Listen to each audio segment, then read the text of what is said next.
You are watching Rahinijar TV with Ilama Sayyid Abdul Basit Bukhari. मिनश्शैतानिर्रजीम बिस्मिल्लाहिर्रहमानिर्रहीम क़ाल अल्लाहु तआला fill कलामिल मजीद वल फ़ुरक़ानिल हमीद वल्लज़ीना यबीतूना लिरब्बिहिम सुज्जदन व क़ियामा सदक़ल्लाहु मौलानल अज़ीम सल्लु अलल हबीब अल्लाहुम्मा सल्लि अला सय्यिदिना व मौलाना मुहम्मदिन व बारिक व सल्लिम व सल्लि अलैहि। आयत मुक़द्दिसा का तर्जुमा समाअत फरमाइए। ये वो लोग हैं जो अपने रब के लिए सजदा रेज़ी और क़याम में अपनी रातों को बसर करते हैं। एक और आयत मुबारका है, रब्बे ज़ुल जलाल इरशाद फरमाते हैं कानू कलीलन मिनल लैली मा यहजऊन व बिल असहारि हुम यस्तगफिरून। वो रातों को थोड़ी देर सोया करते थे और रात के पिछले पहर में उठ उठ कर मग़फ़िरत तलब किया करते थे। ये तरीक़ा था सहाबा किराम का, अंबिया अलैहिमुस्सलाम का, औलिया किराम का,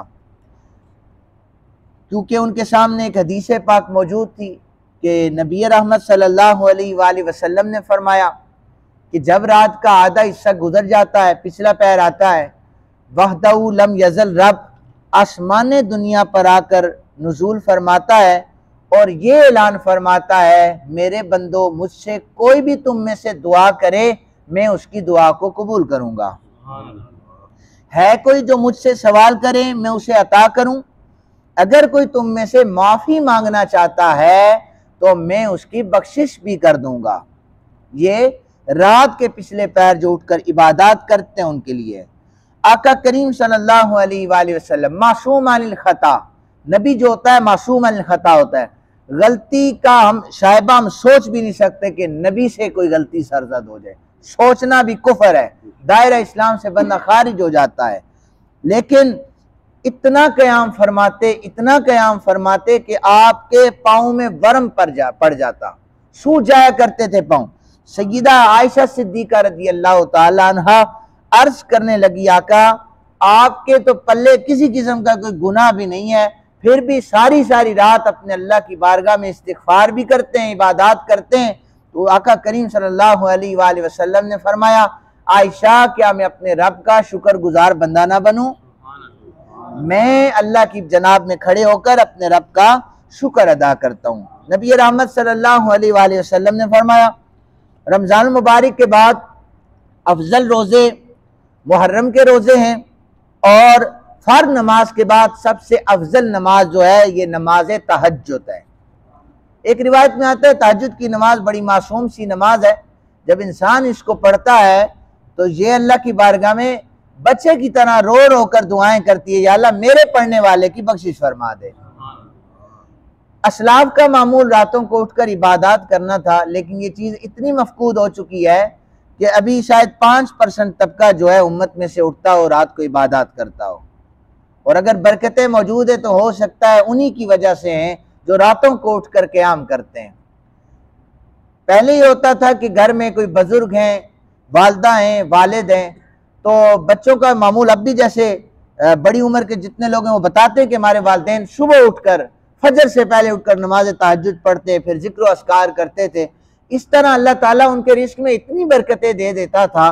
कमाने वाले भी एक होते थे, मेहनत मजदूरी करके कमाते थे, खाने वाले 10 भी होते थे तो अल्लाह सबका गुजारा कर देता था। आज कमाने वाले 6 हों, घर में खाने वाला वही 6 हों, लेकिन फिर भी पूरी नहीं पड़ती। इसलिए कि जब से हमने उसकी जिक्र को छोड़ा है, उसकी बारगाह में सजदा रेज होना हमने छोड़ा है, उसने बरकतों को उठा लिया है।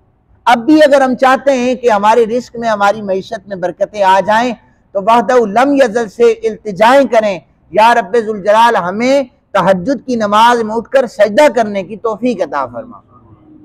हमारे ऊपर जो रंग चढ़ा हुआ है इत्काफ के 10 दिनों के बाद, अगले 10 दिन का रंग हम पर चढ़ता है। हम तहज्जुद भी नमाज भी पढ़ते हैं, उसके बाद हम मस्जिद का मुंह नहीं देखते। इस दफा भी इत्काफ बैठने वाले मोतकिफ हजरात को मैंने ये अर्ज की थी कि जनाब आप 10 दिन बैठ रहे हैं तो मेरा ये इरादा है और मैं ये चाहता हूँ कि आप पूरा साल मस्जिद में भी नजर आएं। लेकिन अभी भी देखा जाता है अगर 10 बंदे बैठे हैं तो उनमें से 2 हमें इत्काफ वाले यहाँ पर नजर आते हैं। पता ये चला हमने इबादत को सिर्फ रमजान तक कैद कर रखा है, कि सिर्फ रमजान मुबारक में इबादत की जाती है।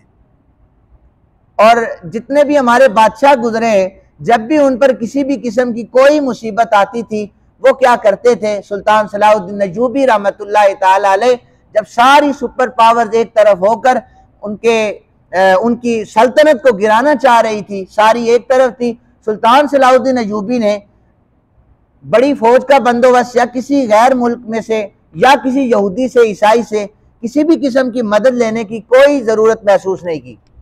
रात को जब इशा की नमाज के बाद सारे नमाजी अपने घरों में चले गए, तो सुल्तान सलाहुद्दीन अय्यूबी रहमतुल्लाह तआला अलैह, आपने मस्जिद के दरवाजे खिड़कियां बंद कर लेने के बाद अपने अमामे को उतारकर कशकोल बनाकर दुआ करने लगे, ऐ खालिक लम यज़ल, दुनिया की सारी सुपर पावर्स एक तरफ है और इस्लाम एक तरफ है।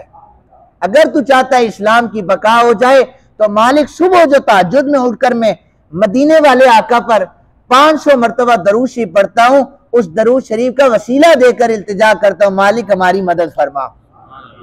रात सुल्तान सलाहुद्दीन अय्यूबी वक्त के बादशाह वजीर आजम, उसके आंसू निकल रहे थे, रब की रहमत जोश में आ रही थी।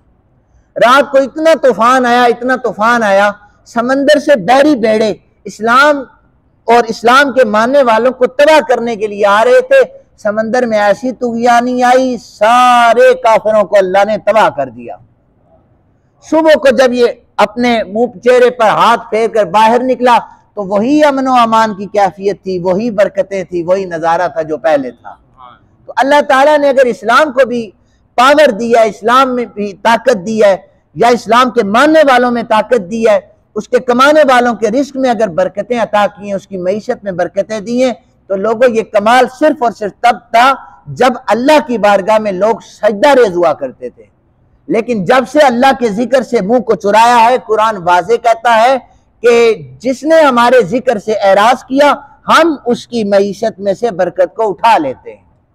हमारे सामने सारी रिवायात भी मौजूद हैं, कुरान की आयात, अहादीस मौजूद हैं। बस दुआ यही करते हैं, अल्लाह ताला हम सबको अमल करने की तौफीक अता फरमाए। वमा अलैना इल्लल बलाग। आमीन।